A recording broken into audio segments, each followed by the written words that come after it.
ce n'est pas très poli de faire ça. Fais attention à ce que tu dis. Tu aurais pu mieux faire. Toutes ces petites phrases, vous voyez, ce sont des types de jugements que j'ai subis en France. Dans le monde entier, on peut être jugé. Mais de quelle manière juge-t-on en France? Et surtout, la grande question, est-ce qu'on juge trop? Bonjour, je suis Jonathan, professeur de français natif et coach pour tous ceux qui souhaitent gagner en confiance en français. Dans mon podcast, toutes les semaines, vous allez améliorer votre compréhension du français, mais aussi à débloquer votre apprentissage et enfin à mieux comprendre les codes culturels français. Sachez que vous pouvez accéder à la transcription gratuite et aux flashcards sur mon site web www.tavieenfrançais.com. Et si vous avez un moment, vous avez aussi la possibilité d'évaluer ce podcast avec une étoile et un commentaire. Quand j'étais plus jeune et que je vivais en France, j'étais bloqué. Je n'osais pas donner mon opinion de manière générale. Et j'ai remarqué que j'avais beaucoup d'amis comme moi, des amis français. Alors j'étais timide, oui, mais il y avait autre chose qui me bloquait. J'avais peur d'être jugé par les autres. Mais pourquoi autant de peur? Vous connaissez peut-être ce sentiment, car c'est un peu la même chose quand vous commencez à pratiquer le français avec des personnes que vous ne connaissez pas. Il y a cette peur du jugement. Moi, je l'ai eu pendant des années. Donc si vous l'avez, je sais ce que c'est. Et dans cet épisode, nous allons parler de ce sujet qui touche beaucoup de monde, en France ou dans le monde même, la peur du jugement social. C'est un sentiment profond qui influence souvent nos comportements et nos décisions, parfois sans même qu'on s'en rende compte. Et personnellement, ça fait 10 ans maintenant que j'ai quitté la France, et la raison pour laquelle je suis parti, c'est en partie dû à ce sentiment-là. Alors, pourquoi cette peur est-elle si présente, en France notamment, et comment se manifeste-t-elle au quotidien? On va explorer ça ensemble avec quelques exemples concrets. Alors, il y a plusieurs raisons qui expliquent cette crainte du regard des autres. D'abord, je pense qu'il y a l'importance de l'image et des normes sociales. En France, les normes sociales et l'apparence jouent un rôle central dans la vie quotidienne. En fait, la France a un passé avec des classes sociales très marquées, surtout avant la Révolution française, quand il y avait les rois, les reines et les aristocrates. À cette époque, il était très important de montrer son statut social par l'apparence, comment on s'habille, comment on parle et comment on se comporte. Bien sûr, aujourd'hui, la société a beaucoup changé, mais certaines habitudes sont restées notamment dans les élites politiques, économiques et culturelles. Par exemple, dans certains milieux, il est important de bien s'habiller ou d'avoir une attitude appropriée pour être pris au sérieux. Vous savez sûrement que la France, et surtout Paris, est connue pour la mode. C'est un élément important de la culture. À Paris, par exemple, les gens font souvent attention à leur style. Et cela peut être un moyen de montrer qui on est. Ce souci de l'apparence est fort. Et ça influence aussi le reste du pays. Il ne s'agit pas de suivre la mode à tout prix. Mais il y a souvent une pression implicite pour s'habiller d'une certaine manière. Surtout dans des situations formelles, comme le travail ou les événements sociaux. Dans le milieu du travail en France, dans certains secteurs, il est très important d'avoir une attitude sérieuse et professionnelle. Par exemple, dans des entreprises comme les banques ou les bureaux de conseil, on attend souvent des employés qu'ils s'habillent de manière formelle.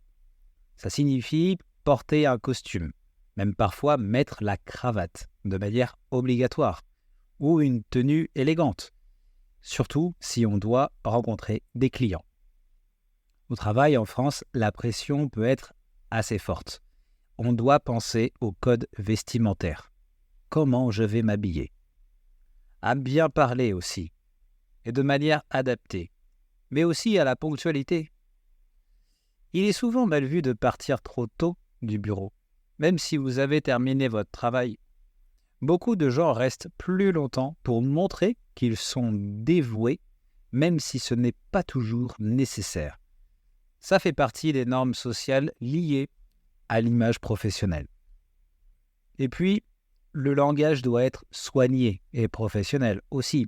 On ne tutoie pas tout le monde au travail en France, surtout les supérieurs de grandes entreprises, à moins qu'ils ne vous le demandent. Et il faut parler aussi du système scolaire. En France, l'école et les diplômes sont très importants pour réussir dans la vie. Ce système est très compétitif au final. Et dès le plus jeune âge, les élèves sont souvent en compétition les uns avec les autres, par exemple avec les notes et les classements.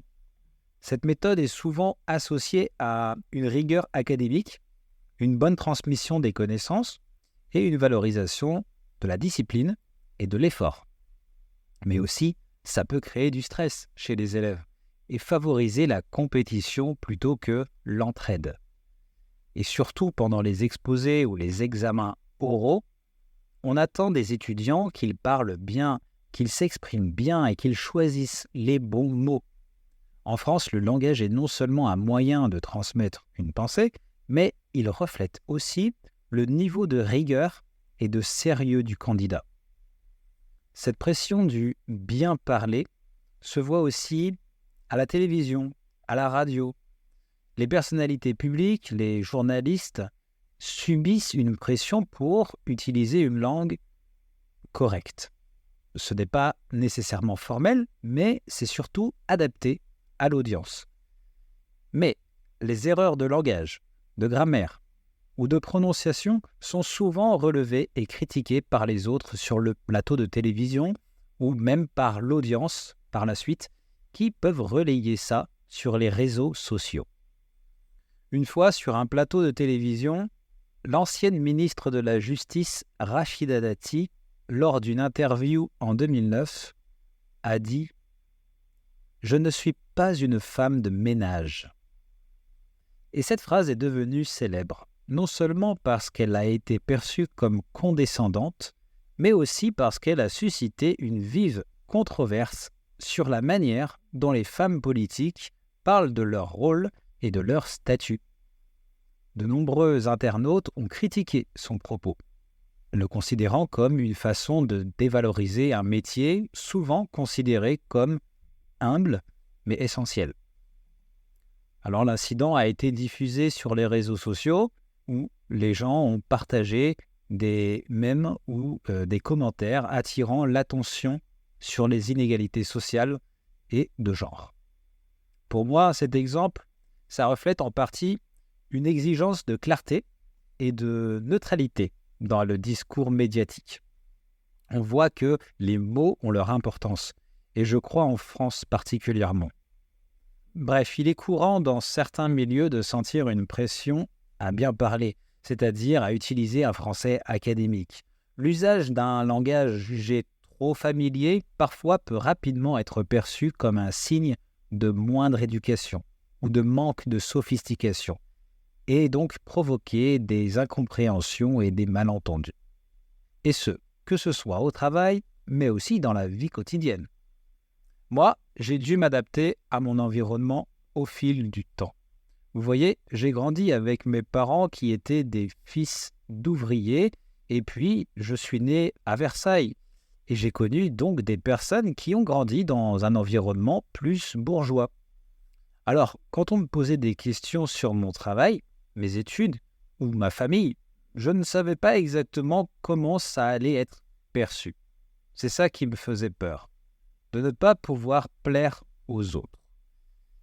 Et dans ma famille, je suis vu comme la personne qui a réussi, qui a vécu à côté de Paris, qui a beaucoup bougé. Et du côté de mes connaissances, mes amis ou d'autres personnes qui ont vécu dans des classes plus élevées, la perception est certainement différente. Dans les cercles sociaux plus bourgeois ou traditionnels, par exemple lors des repas en famille ou des événements comme les mariages, il y a des attentes bien sûr. Et ça, en tant que Français, vous le savez. Il y a des règles de savoir-vivre à table. On ne parle pas trop fort, on attend que tout le monde soit servi avant de commencer à manger, on fait attention à bien se tenir. Pour des occasions spéciales comme les mariages ou les baptêmes par exemple, il est important de bien s'habiller et de respecter le ton formel de l'événement. Un comportement trop relax ou une tenue trop décontractée peut surprendre. Enfin, en France, on aime beaucoup débattre et critiquer. Et en tant que Français, eh bien, on le sait, ça peut créer aussi une forme de pression sociale. Beaucoup de gens ont peur de dire quelque chose qui pourrait être mal vu ou critiqué et préfèrent donc rester dans les normes pour éviter d'attirer des critiques. C'était mon cas pendant longtemps. Lors des repas en famille ou entre amis, j'évitais de parler de ma situation, par exemple quand j'étais en période de chômage ou quand je faisais des petits boulots. On dit des petits boulots pour parler de travaux temporaires, vous savez, ou à temps partiel, souvent pas bien payés. En fait, j'avais peur que ça change l'opinion que les autres avaient de moi. Alors, ça crée une certaine pression pour bien faire et aussi bien paraître. Avoir un bon emploi, être bien éduqué, parler correctement le français, tout ça joue dans la manière dont vous êtes perçu par les autres. Alors, le jugement social est présent partout dans le monde. Mais en France, j'ai la sensation que c'est très marqué. Parce que quand je parle avec des Français qui vivent à l'étranger, eh bien, on arrive presque tous à la même conclusion. On est parti parce qu'on ne veut plus être jugé.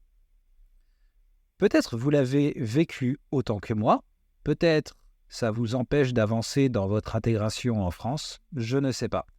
Au final, chacun a sa propre expérience. En tout cas, si vous vivez en France, je serais très intéressé de savoir si vous avez la même sensation que moi vis-à-vis des Français. Dites-moi, quelle est votre expérience ? On sait tous que parler français peut être intimidant. Parfois, on a peur de faire des erreurs, souvent même, et de ce que les autres vont penser, non ? Alors, je vais vous donner des petits conseils pour surmonter votre peur, car c'est comme ça qu'au final j'ai appris. Alors déjà, changez votre façon de penser. Au lieu de voir le jugement des autres comme une critique, je pense qu'il faut essayer de le considérer comme une opportunité d'apprendre. Chaque erreur, c'est une chance de progresser, en fait. Plus vous pourrez vous concentrer sur votre progression, moins vous vous soucierez du jugement. Et aussi, il faut trouver un environnement où vous vous sentez en sécurité. Ça, c'est important. Essayez, si possible, de rejoindre un groupe de conversation amicale ou de suivre des cours dans une ambiance bienveillante. Ça peut aider. Pensez aussi à pratiquer avec des amis qui sont compréhensifs, qui ne vous jugeront pas. Bon, des fois, on n'a personne avec qui parler. C'est vrai. Dans ce cas-là, prenez des cours. Prenez des cours avec un professeur de français en individuel. Plus qu'en groupe, c'est mieux. En individuel, vous allez voir, ça fait une grande différence. Sincèrement, quand vous trouvez le bon professeur, celui qui vous convient, vous serez en confiance après. Vous arrêterez de vous limiter tout le temps. Il sera là pour vous rappeler votre objectif. Parfois, quand on est seul à apprendre, on est juste face à nos limitations et c'est très compliqué. Mais un professeur vous guide, vous accompagne et s'adapte en fonction de votre objectif et de votre motivation. C'est sûr, ce n'est pas magique. La peur continuera un peu d'être là si c'est quelque chose que vous avez en vous depuis très longtemps. Mais votre focus doit changer en fait. Il faut être dans un état d'esprit positif. Faites un maximum de petites activités qui vous plaisent en français. Pensez à tout le bien que vous apportera la pratique du français. Je suis sûr que vous pouvez noter au moins 10 conséquences positives que le français vous apportera plus tard dans votre vie. Allez-y, écrivez. Alors, faites en sorte de garder ces activités avec vous.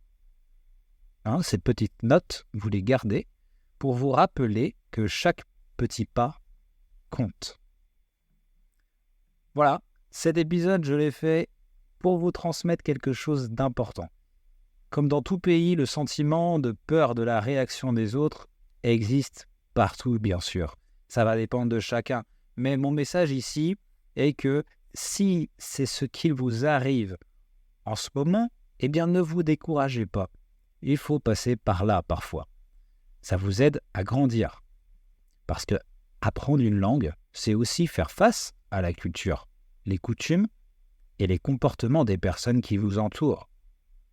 Alors si vous êtes vraiment motivé à apprendre le français et que vous êtes prêt à être constant et patient, eh bien votre peur partira petit à petit, croyez-moi.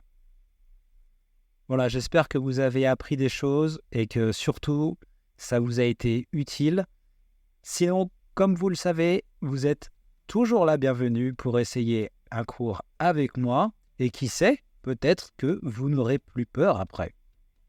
Je vous laisse le lien dans la bio si vous souhaitez apprendre à me connaître. Je vous remercie sincèrement de m'avoir écouté jusqu'à la fin.